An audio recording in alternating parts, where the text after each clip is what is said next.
Sudha's recipe நினைக்கிறேன். இன்றைக்கி என்ன ரெசிபி பார்க்கலாங்களா? வாங்க பார்க்கலாம். இன்றைக்கி பூந்தி லட்டு செய்கிறதுக்கு 1 கப்பு கடல மாவு எடுத்துருக்குறேங்க. இது சளிச்சு வச்சுருக்கிறேன். வாங்க எப்படி செய்யணும் பார்க்கலாம்.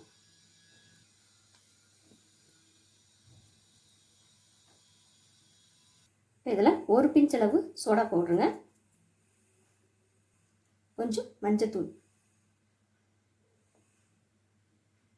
நீங்கள் கேசரி பருவனாலும் சேர்த்துக்கலாம், அது உங்கள் விருப்பம். கொஞ்சம் சால்ட்,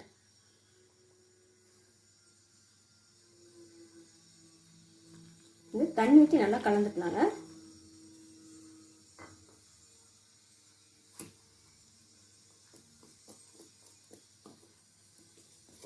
கட்டி இல்லாமல் நல்லா கரைச்சிக்கோங்க.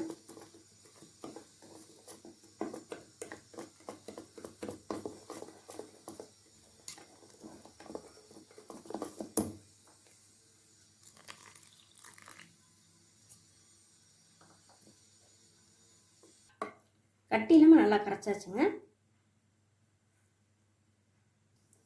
இந்த அளவுக்கு வந்து மாவு இருக்கணுங்க. எண்ணெய் வந்து சூடாயிடுச்சுங்க. இந்த மாதிரி கரண்டியால் மாவு கரைச்சி எடுத்து ஊற்றிக்கலாங்க.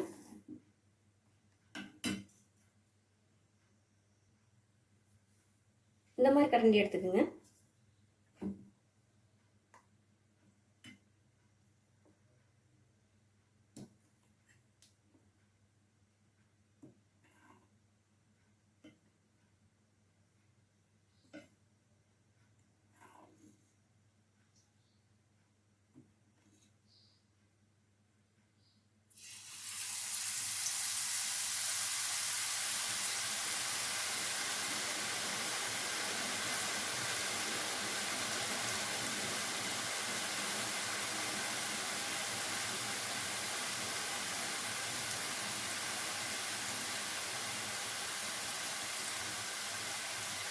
மாவு ஊற்றிட்டு இப்படி கரண்டி தட்டி விட்டால் மாவு விழுந்துக்குங்க.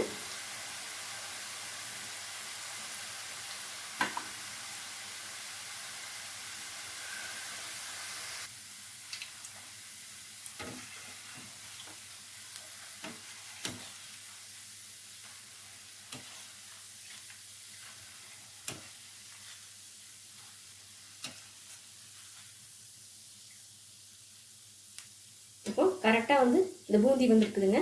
நாம் தண்ணி சேர்த்தது அளவு கரெக்டாக இருக்கனால கரெக்டாக வந்துருக்குதுங்க.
நம்ம எப்போவுமே மாவு வந்து இதில் ஊற்றணுன்னே அந்த இந்த மாதிரி பொங்கு பார்த்தீங்களா, அந்த சவுண்டு அந்த ஓஸ் அடங்கணுன்னே டக்குன்னு வந்து இந்த பூந்தியை வந்து எடுத்துடணுங்க.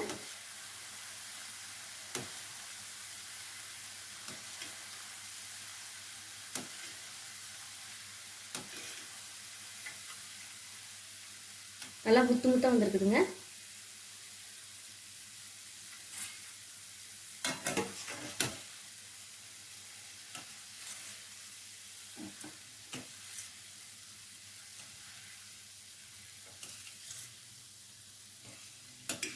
நம்ம டக்குன்னு எடுக்கலன்னா பூந்தி செய்யறதுக்கு, லட்டு செய்ய பிடிக்கிறதுக்கு வராதுங்க. கார பூந்தி மாதிரி ஆயிருங்க. அப்புறம் ரெண்டாவது, மாவு வந்து நம்ம ஊற்றுறதுக்கு முன்னாடி எண்ணெய் வந்து நல்லா சூடாக இருக்கணுங்க. மாவு வந்து இதில் தட்டி விட்ட உடனே அனல் வந்து கம்மி பண்ணிடணும்.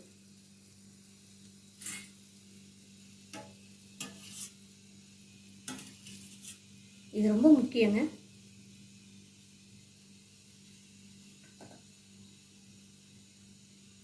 எண்ணெயில் போட்ட பூந்தி எப்போவுமே இந்த மாதிரி இப்படி நசுக்கி பார்த்தா நல்லா சவுச்சோன்னு இருக்கணுங்க. முருகலானா காரா பூந்தி ஆயிரும். நீங்கள் பார்த்து பக்குவமாக எடுத்துக்கோங்க. அடுத்து ஜீரா ரெடி பண்ணிக்கலாங்க. நம்ம கடல மாவு வந்து 1 கப் எடுத்தாங்க. அதே கப் அளவு 1 கப்பு வந்து சர்க்கரை, ஒரு கொஞ்சம் தண்ணி. நான் எடுத்த அளவுக்கு வந்து கரெக்டாக 1/4 கிலோ வந்து கடல மாவு. அதுக்கு 100 கிராம் அளவுக்கு தண்ணி ஊற்றினா போதுங்க.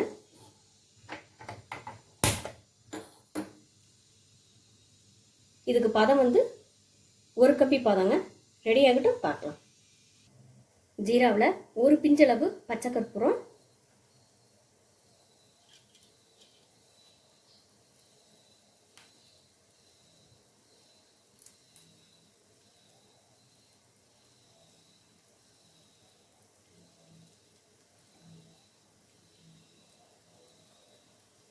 ஒரு 3 கிராமுங்க. நல்லா உடச்சி போட்டுக்கலாம். 1 கம்பி பதம் வந்துடுச்சுங்க.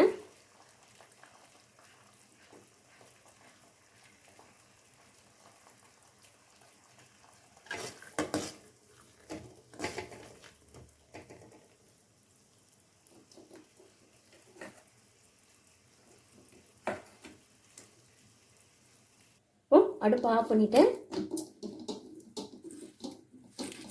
இந்த பூந்தி எடுத்து இதில் போட்டுக்கலாங்க.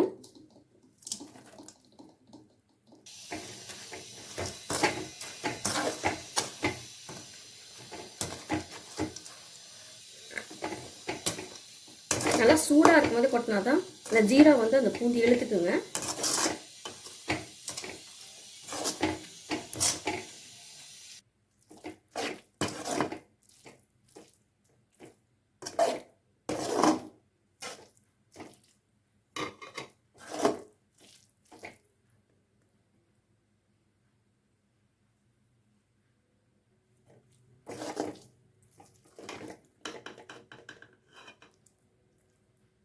ரெடி ஆயிடுச்சுங்க.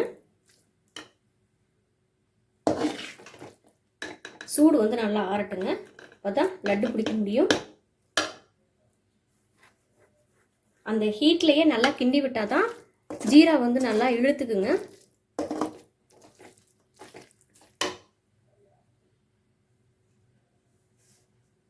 கீழே இறக்கி வச்சிடலாம். நெய்யில் வந்து முந்திரி பருப்பு வறுத்துக்கலாங்க. முந்திரி திராட்சையை வறுத்து அதில் போட்டுக்கலாம். முந்திரி திராட்சை சேர்த்துக்கலாங்க.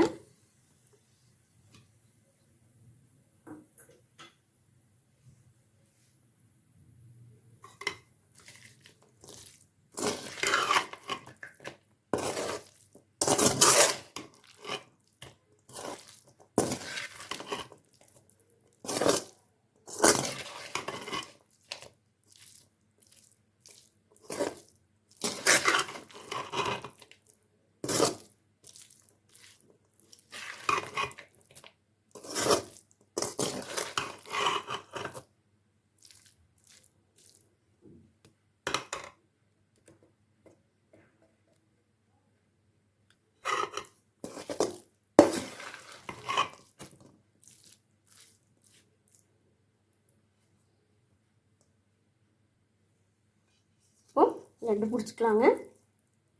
சூடு ஆறிடுச்சு.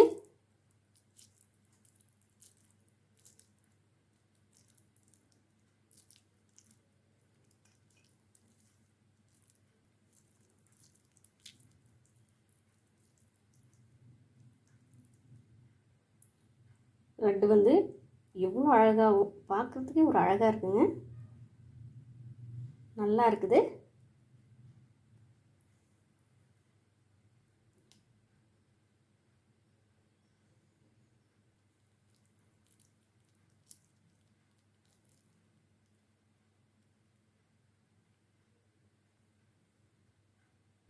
ஜீரா வந்து கம்பி பாதம் வரும்போது நீங்கள் வந்து கம்பி பாதம் வந்தோடனே அடுப்பை ஆஃப் பண்ணிடுங்க.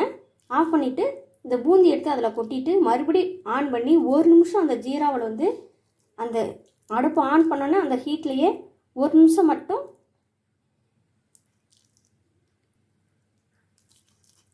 பூந்தி வந்து அந்த ஜீரா வெளுக்கிற வரைக்கும் அந்த 1 நிமிஷம் மட்டும் கிண்டி விட்டுட்டே இருங்க. டக்குன்னு அடுப்பை ஆஃப் பண்ணிவிட்டு கீழே இறக்கி வச்சுருங்க. ஏன்னா அதுக்கு மேலே வந்து நீங்கள் கிண்டிட்டீங்கன்னா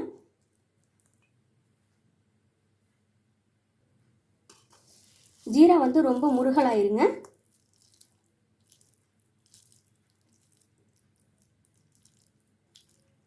பூந்தி போட்டோன்னா உடனே இறக்கி வச்சிட்டோன்னாக்கா ஜீரா இருக்கிறதுக்கு நேரமாகும், டைம் எடுக்கும் உங்களுக்கு. அதனால தான் அந்த மெத்தட் ஃபாலோ பண்ணணும். பூந்தி லட்டு வந்து ரெடி ஆயிடுச்சுங்க.